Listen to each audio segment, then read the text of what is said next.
What's up, folks? It's Walt from One Fall WrestleCast. Last week, Sports Illustrated released their top 10 wrestlers for the year 2020. Let's take a look.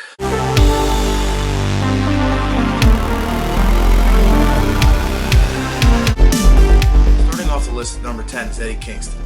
Now, Eddie's been a staple on the independent circuit for the last 18 years. He finally got his big break when he answered the open challenge for the TNT title against Cody Rhodes at AEW. Since arriving in AEW, he's become a more prominent star, having a title feud with Jon Moxley and creating his little family.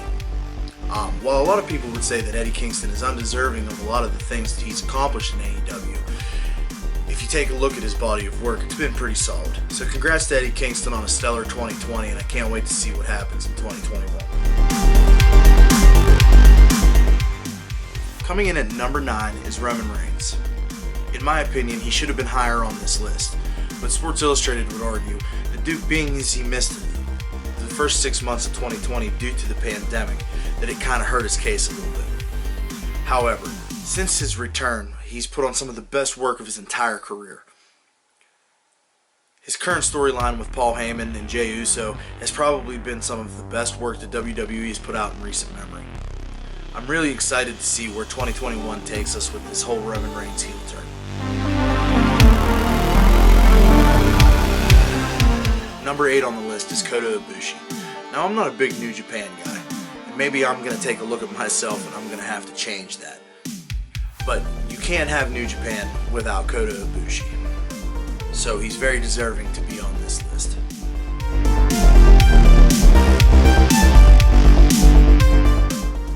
Coming in at number 7 is the NXT Women's Champion Io Shirai.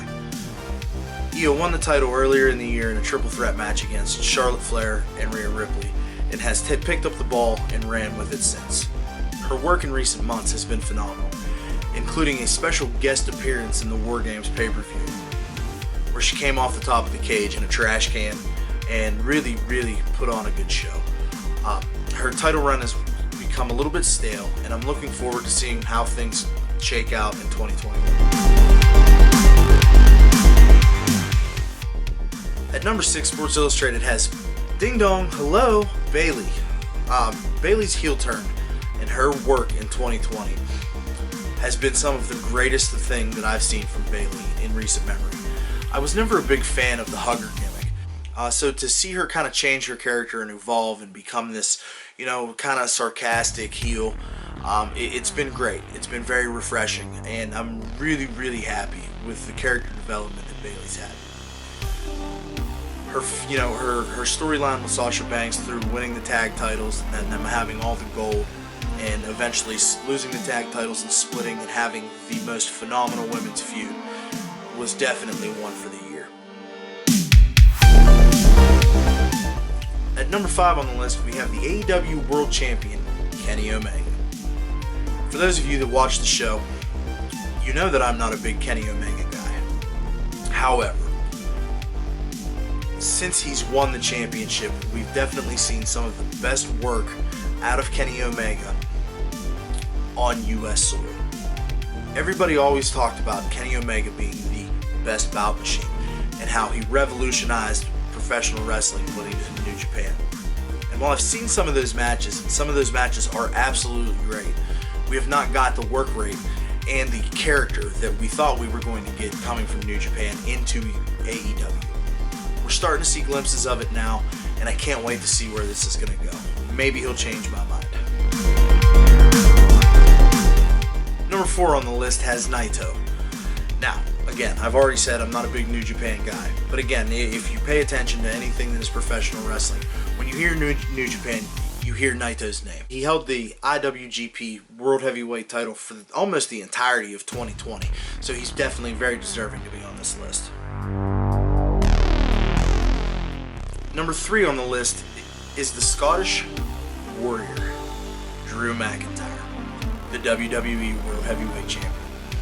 Drew's had a stellar year, with the big moment in the Royal Rumble eliminating Brock Lesnar, which would set us up for the eventual WrestleMania World title change.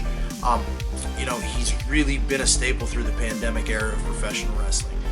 He was the first person to take a look at the camera and break down the fourth wall and talk to the people at home. He's really helped create a different vibe on how WWE plays to the crowds at home. Drew's had some incredible feuds, including a match of the year candidate with Roman Reigns at the Survivor Series. His feud with Randy Orton was phenomenal, although it did wear on a little longer than I felt that it should have. Big things coming from Drew McIntyre in 2021.